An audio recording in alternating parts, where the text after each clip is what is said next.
It's such a joy to be here today, and especially with this amazing woman on the piano, it's Donna Balson.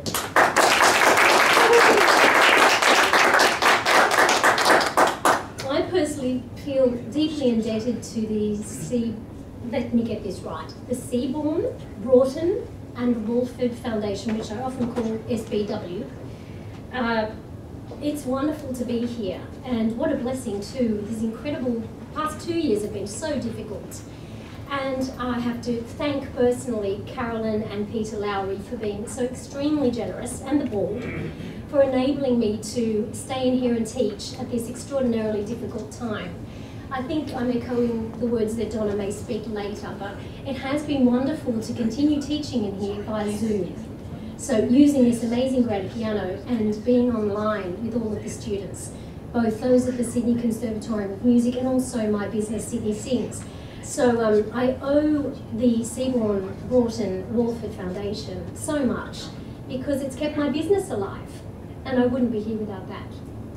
So also want to thank Carol Martin for the amazing organisational administration affairs. Really incredible the way you keep everything on track, so thank you so much. Looking after our diary, our calendar, and it's busy, isn't it, Donna? It's backwards and forwards to Carol, and thank you so much for that. Donna is a real gift. I mean, she has been working in New York for a couple of decades, and it's an enormous privilege to be accompanied by someone of her calibre. And the students here, the opera students at the Conservatorium, are very lucky to have her in the country and to have her as a coach, a vocal coach. So I feel very lucky to know her and to be playing with her today.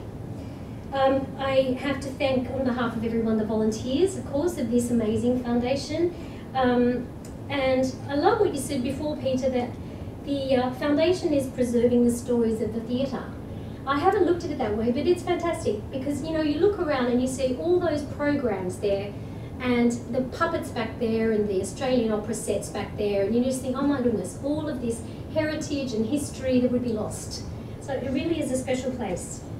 In advance, I'd like to congratulate the winner of the Playwrights Award?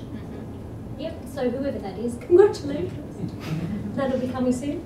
So we thought that we might do Silent Night together. Donna's also an amazing singer, so we'll do that one. If you want to hum along, please feel free. And then we will be doing the Come All Ye Faithful, which of course we invite you to sing with us. And we might have a little bit of a jingle bell at the end, just for fun. I might just say a couple of words as well. Okay. Maybe do I need the microphone? No. Well, maybe for the that's what I was saying. So, look, just a really quick story. I returned from a couple of decades or more overseas. I was in Germany and then in New York. I returned to take up the managership and chief coach position at the Australian Opera Young Artist Program, and then during COVID that position disappeared. So I reached out to Amelia. I had people from the opera company coaching with me, wanting to coach with me still, but I no longer had use of the building. And Amelia very kindly introduced me to Carolyn and Peter. And Carolyn brought me into this beautiful place. There's a grand piano in it. It's a big place. I have to say that I have a lot of students from Opera Australia as well as at the con, and they have said to me that this is like a safe place. It's a haven. I have a student who, and all these books, I came in and saw a book by Hayes Gordon, who was a teacher of mine, and they're fantastic books. I could really spend all my time reading. I had a student who's also a drag performer, and he immediately saw that there's a shelf of books on drag. There's all the books you could imagine about theatre here, and I'm so grateful to be here, and